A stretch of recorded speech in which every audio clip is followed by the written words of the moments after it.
Coach Pitso, how are you doing? I'm good, and you? No, fine, thanks, fine, thanks. Tired after the training. Tired, oh, no worries. You know, we had a couple of questions to ask you, Coach. Wouldn't mind if you could answer some. Why do they call you Jingles? Jingles, I don't know how they. I think the nickname came from school when I was playing football in school, and I liked one guy called Jingles Pereira. He played for Kaizer Chiefs as a centre back. So I liked the way he played from the back. He was a defender that could pass the ball from the back. In fact, I think he was converted. He was an attacker, and then he played centre back. And I liked the way he played. And I always spoke about the guy, and then the name stuck to me from my friends. That's quite amazing. And just by the way, what age did you start playing football? I mean, we start in the townships, we start in the streets, we start in the backyards to play, to be honest. But if you want to ask me professional, I entered professional at Jomo Cosmos at 18. Wow. But at 16, I was already playing in the first division. 16, 17, I was playing in the first division. Yes. I think, yeah, third division and second division.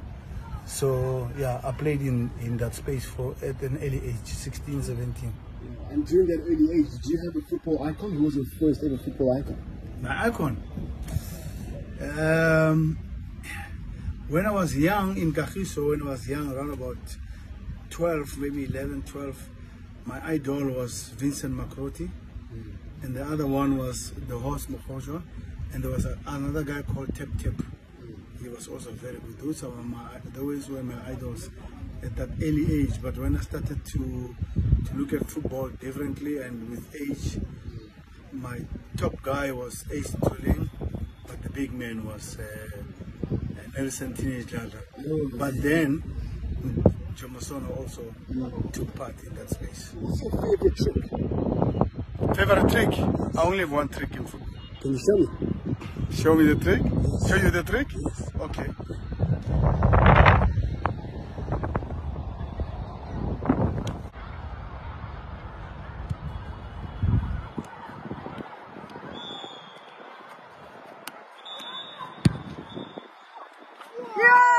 Last question, Coach. Don't think about it, just answer. Barcelona, Real Madrid.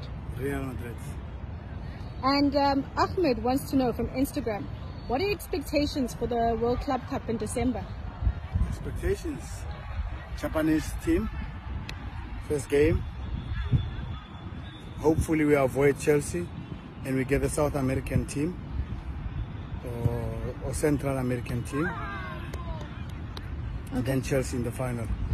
Okay.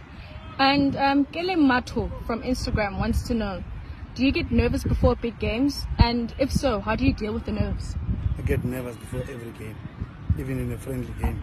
It's just anxiety to know how is it going to come up, who's going to score, which kind of goal can we score. Can we score the goals that we have worked out on? So yes, I'm nervous every game. I don't think there's no coach who's not nervous before the game. Otherwise, then it means you know that you're gonna win. But all the games that I'm involved in the Premier League, and be it in South Africa or in Egypt, you are not sure you're gonna win. And speaking about Egypt, what is your impression of the Egyptian fans?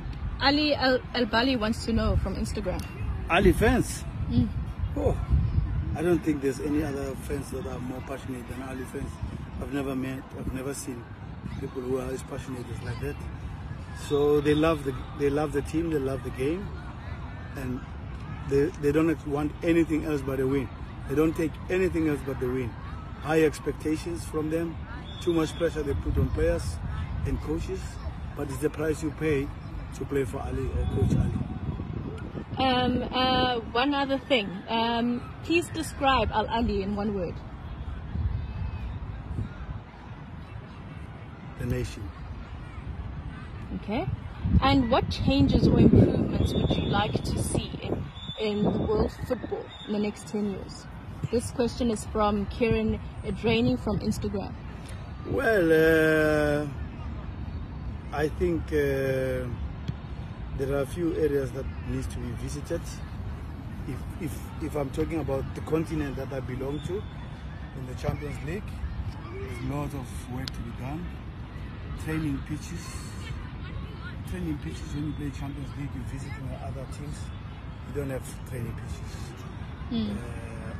And even the playing pitches, sometimes you don't find them. Okay, North Africa you find good pitches, South Africa you do, and other countries you have the good pitch, like Tanzania, Simba's got a good pitch, but they don't have a training pitch for the visitors, you know.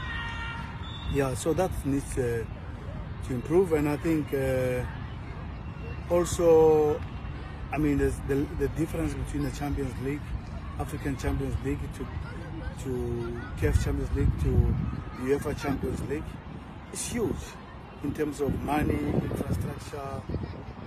There's a lot of work to be done.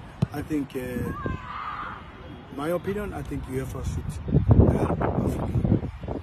Okay. And last question, Coach. Who supported you to make the decision about moving to Ahly? My family, not my wife. And okay, I knew I said last one, but this is the last question. Did you find any acts of racism against you in Egypt? This question's from Ahmed Admin from Instagram. No, I haven't seen racism directed, especially directed to me. I haven't seen it around here.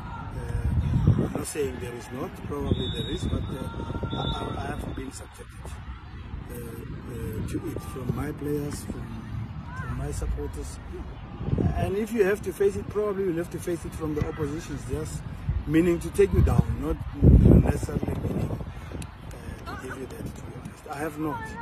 But racism in the world is huge, and you can't ignore, and you say it's not existing. I mean, why we have slogans like even Black Lives Matter, if there was no issue. So we all know, we can't put it under the carpet. It's there, it's alive, it needs to be dealt with, of course. Thank you so much for your time, Coach. Until next time when we have more questions for you, enjoy the rest of your evening. Thank you. Can I go home now? Welcome.